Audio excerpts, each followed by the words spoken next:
5 أسئلة بيدوروا في ذهن كل أهلاوي وزملكاوي على موضوع كهربا وقصة كهربا وإيقافه وحاجات كتيرة جدا جدا وكلام كتير سمعتوه الفترة اللي فاتت على كهربا. والحقيقة بدأ يكون الأسئلة أو الكلام بتاع الناس كله يكون مطروح ما بين أهلاوي وزملكاوي.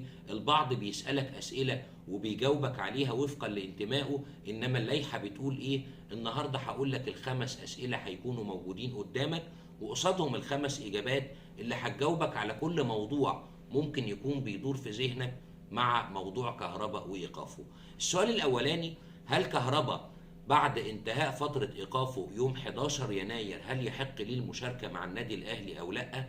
إمتى يحق الكهربا إنه يشارك لو كانت الإجابة على السؤال الأولاني لا يحق ليه المشاركة؟ هل أخطأ كهربا في حق نفسه وفي حق النادي الأهلي؟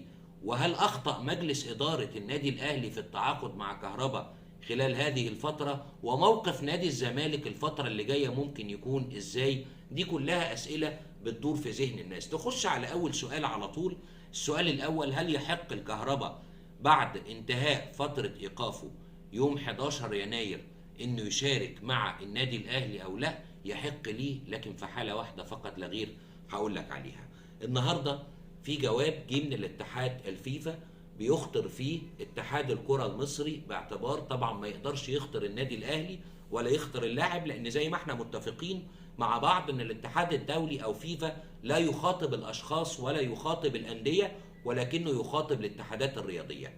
يبقى الجواب اللي جه بيقول لك ان كهربا عليه انه يدفع المبلغ كامل لصالح نادي الزمالك.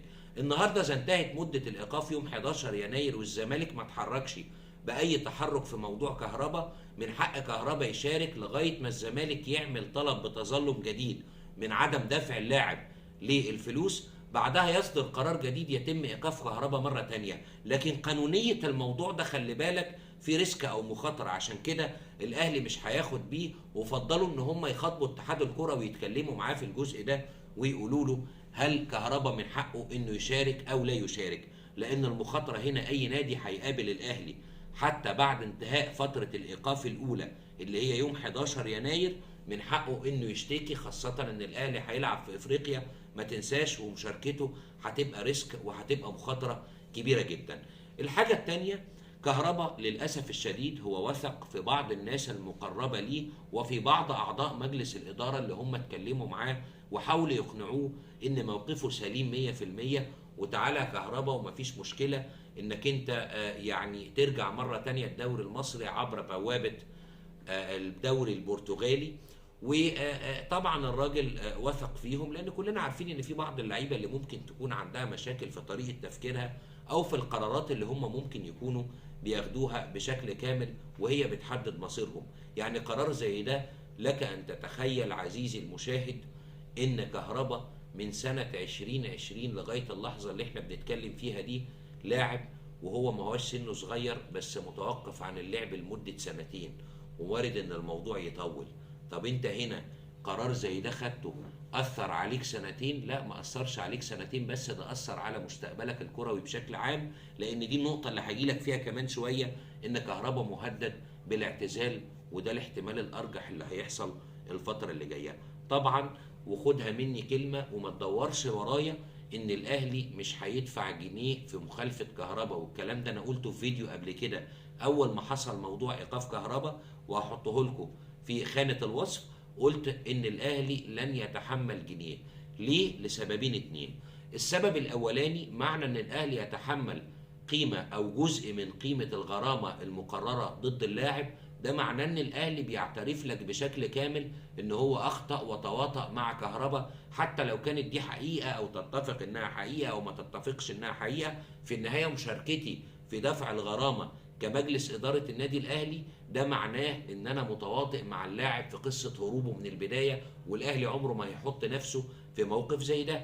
الحاجة التانية: الرقم نفسه كبير جدا، خاصة إن الأهلي فنيا ما هوش هيستفيد من كهربا بالشكل الأمثل، لأن كهربا الزمالك خد خيره في عز الفترات وبعدها احترافه في فترة اتحاد جدة مع الدوري السعودي. ما اعتقدش ان كهربا ممكن يقدم شيء تاني جديد ممكن تحس ان هو هيفيد الاهلي، بالاضافة الى ان مفيش سيولة دولارية للعملة، وعملة الدولار يتم دفع الغرامة بيها. بالاضافة كمان انك انت عندك بعض الصفقات اللي محتاج انك انت تدعمها وتمشي فيها بشكل كامل.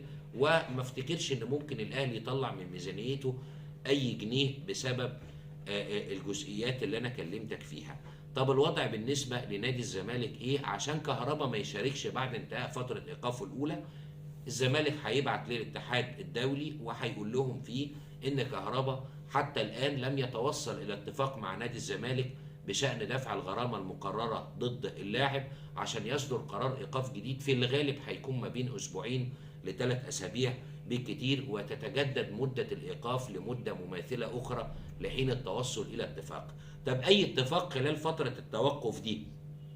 هل لو كهربا دفع الغرامة خلال فترة التوقف، يعني لو هو موقوف 6 شهور ودفع الغرامة بعد شهرين، يشارك مفيش فيه مشكلة خالص طالما هو مقيد في القايمة. عشان كده كهربا هيترفع اسمه خالص من قايمة النادي الأهلي لحين حل المشكلة. وهنا اللاعب يعني حتى لو كان ممكن يلوم على بعض أعضاء مجلس الإدارة اللي شجعوه على إن هو ياخد الخطوة دي، لكن أنت في النهاية المشكلة الرئيسية بالنسبة لك انك انت يعني خدت قرار صعب جدا اثر على مسيرتك الكرويه.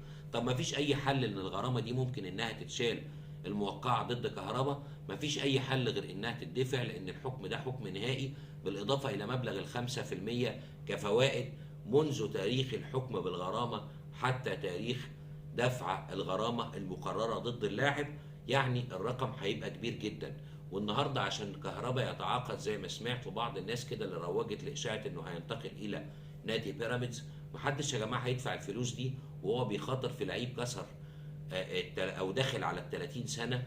فانت النهارده يعني مغامره كبيره جدا، وبعدين بقالك سنتين حتى لو بتتمرن بقالك سنتين ما بتشاركش اي مشاركات رسميه، فما فيش شك ان مستواك هيكون مختلف تماما. لان حتى كهربا بعد ما تعاقد الاهلي معاه ولعب قبل ما يتقرر ايقافه ما كانش ظاهر بالمستوى او بالشكل المطلوب اللي ممكن يبشر انها هتكون صفقه هتقدر انها تفيد وتخدم النادي الاهلي. الزمالك طبعا بيضغط بقوه لان ورقه مهمه جدا الزمالك بيشتغل عليها، وشايف ان هو مش هيفرط في حق النادي بتاعه، وشايف ان هو مش بسهوله هيقرر ان هو يعني يقسط مبلغ الغرامه، حتى رغم ان الزمالك بيمر بازمه ماليه بسبب الحجز على اموال النادي استيفاء لممدوح عباس وحق ممدوح عباس. لكن ما افتكرش ان الزمالك ممكن في وقت من الاوقات يوافق، لان هي وسيله ضغط، ووسيله ضغط قويه جدا على اللاعب. لاعب عشان يهرب من دفع الغرامه خلاص هو هيعتزل لعب كرة القدم، هو ده الحل الوحيد اللي موجود قدامه، يا يدفع يا يبطل كورة، ما قداموش حاجة تانية. لكن مفيش شك ان موضوع كهربا ده اعتقد ان هو درس، ودرس مهم جدا للعيبة كتير ممكن تفكر مرة واثنين وثلاثة وعشرة قبل ما تاخد خطوة اللي عملها كهربا واثرت على مستقبله لحد كبير. طبعا نتمنى له انه يكون الوضع بالنسبه له افضل، ما نتمناش ان تكون نهايه لاعب كره قدم في الملاعب بهذا الشكل، لكن طالما خدت القرار الغلط في الوقت الغلط عليك ان انت تتحمل نتائجه. اشوفكم في حلقات جديده.